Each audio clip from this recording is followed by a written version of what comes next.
C'est une lampe que j'ai réalisée à partir de vieux livres chinés. Ils sont percés au milieu et puis c'est ce qui forme le pied de lampe. Et puis comme elle a beaucoup plu, elle a fait des petits.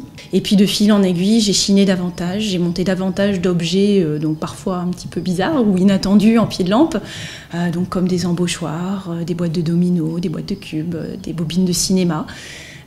Et à un moment, je me suis trouvée limitée dans mon travail. Je ne trouvais pas d'abat-jour dans le commerce qui correspondait à ce que moi, ce dont j'avais envie, ce dont mes lampes avaient envie. Et je me suis donc lancée dans la confection et la fabrication d'abat-jours. Je ne me contente pas de faire des abat-jours simples.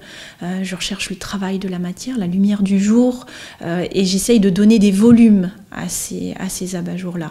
En travaillant le tissu, en le froissant, en le pliant, c'est intéressant de voir que la lumière du jour joue sur l'abat-jour autant que la lumière produite par l'ampoule quand on allume la lampe.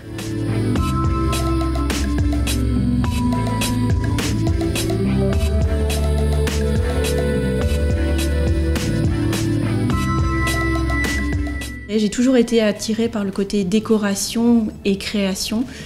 J'ai fait un petit peu de peinture, un petit peu de mosaïque. J'ai jamais réussi dans la peinture à exprimer complètement ma créativité. J'ai jamais réussi à me lâcher en fait, chose que je peux faire dans les lampes.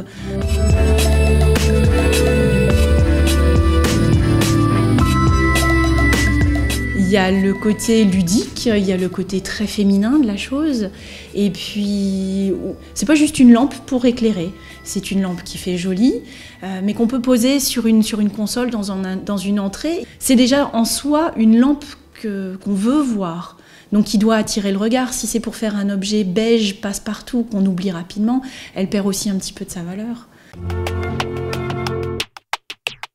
Je trouve intéressant de continuer de faire vivre un objet qui est abandonné. Il y a aussi ce concept-là qui m'intéresse.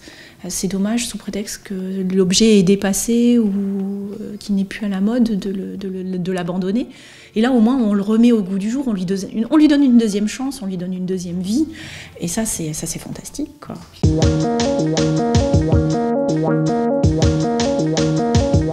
C'est à l'heure où tout se ressemble, tout est standardisé, c'est réussir à faire quelque chose qui sorte du lot, qui réponde aux sensibilités des gens, et pas qui soit seulement comme ce qu'on trouve chez tout le monde, qui vraiment reflète la personnalité des gens et de leur intérieur.